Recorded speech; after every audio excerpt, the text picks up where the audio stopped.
Tonight in a Fox 12 Investigates exclusive, a new ballot measure proposal which, if approved by voters, would dramatically change the criminal justice system in the state of Oregon. Now, this is the Oregon Crimefighting Act, and we are the only news outlet to receive a copy from the petitioners.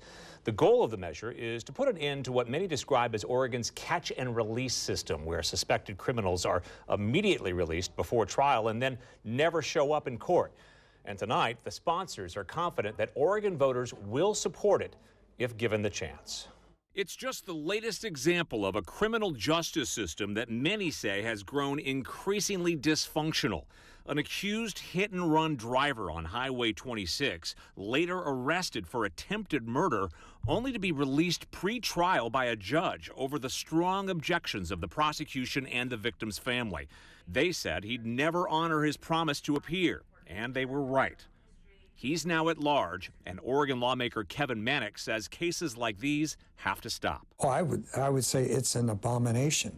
The system of justice has been gutted by Senate Bill 48, and we're seeing the effects more and more every day. Mannix is determined to overturn Senate Bill 48, a bail reform law passed as part of the criminal justice reform movement of 2020 after the murder of George Floyd. The goal? Eliminating cash bail so underprivileged defendants have the same ability to be released before trial as those who are wealthy.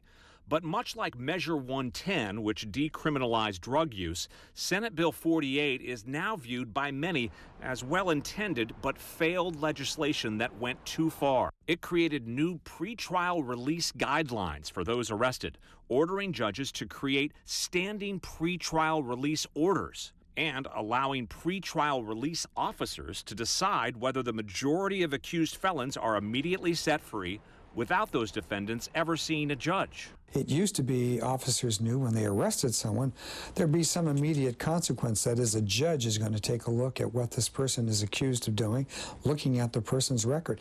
And that is not happening in many cases today. In fact, the current guidelines call for the immediate release without bail or arraignment of those arrested for hundreds of crimes, including 150 felonies like auto theft, identity theft, second-degree arson, and failing to register as a sex offender.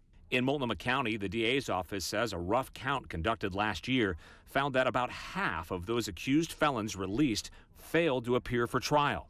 And they say in the vast majority of felony cases, no one in Multnomah County is tasked with finding those fugitives. Now we're going to provide our citizens with the opportunity to respond and say, we're not going to take this anymore. He's now introducing a ballot measure called the Oregon Crimefighting Act. The measure would revoke the reforms enacted by Senate Bill 48 by bypassing the legislature and going straight to the voters. He says he fully expects the measure to become law. I believe if we get this in front of the voters, and we're starting the petition process now, that we will get resounding support. And it's a safe bet that he'll have the support of crime victims like the motorcyclist struck on Highway 26. From here, the ballot measure is expected to go to the state attorney general's office for an official ballot title to be certified. And from there, it will likely go to the Oregon Supreme Court for review. Then the sponsors will need to gather 150,000 signatures by July of next year to get the measure on the ballot. Of course, there is much more to this ballot measure than simply requiring criminal defendants to see a judge and changing some of those guidelines.